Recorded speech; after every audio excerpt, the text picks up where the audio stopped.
પરપ્રાંતિયોને લૂંટતો નકલી પોલીસ ઝડપાયો। એ division police દ્વારા આરોપીની ધરપકડ કરાઈ। રાજકોટ શહેરમાં પરપ્રાંતીય શ્રમિકો અને મુસાફરોને પોલીસ હોવાની ખોટી ઓળખ આપી લૂંટ ચલાવતા એક શખ્સની એ ડિવિઝન પોલીસે ધરપકડ કરી છે।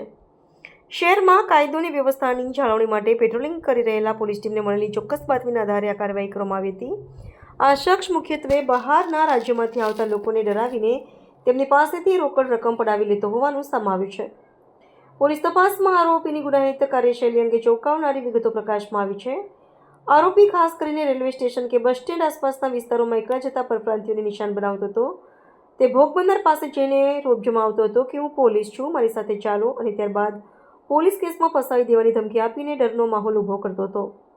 ગભરાયેલા લોકો પાસેથી તે તકનો લાભ ઉઠાવી રોકડ રકમ પડાવી ફરાર થઈ જતો હતો। રાજકોટ એ ડિવિઝન પોલીસે આરોપીની ધરપકડ કરી કાયદેસરની કાર્યવાહી હાથ ધરી છે અને તેને અત્યાર સુધીમાં કેટલાક લોકોને શિકાર બનાવ્યા છે તે અંગે સઘન પૂછપરછ શરૂ કરી છે।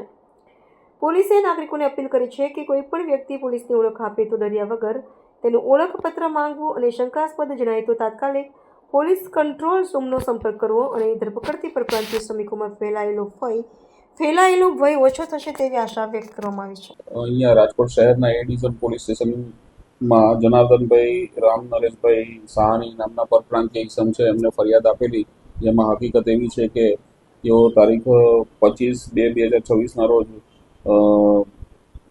વીરામણી સ્વીટ્સની દુકાન પાસે ઊભા હતા। તે દરમિયાન બે ઈસમો અજાણ્યા આવી તેમને કીધેલું કે અમે પોલીસવાળા છે અને તમે પોલીસ સ્ટેશન તમને લઈ જવાના છે અને પૈસા ના લઈ જાઓ તો પૈસા આપો, તેમ કરીને ધાકધમકી આપીને પૈસા કઢાવવા માટે તેમને પોલીસની ઓળખ આપીને કઢાવેલા 30,000 રોકડા રૂપિયા।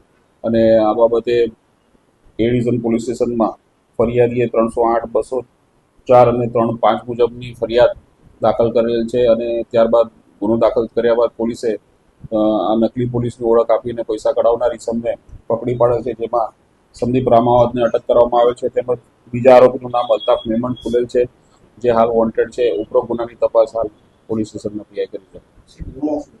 એમાં આમની પોલીસની ઓળખ આપીને અગાઉ પણ આ સંદીપ રામાવતે ગુનો દાખલ થયો છે અને પોલીસની ઓળખ આપી ને ખોટી ઓળખ આપીને ધાકધમકી આપીને કઢાવવાની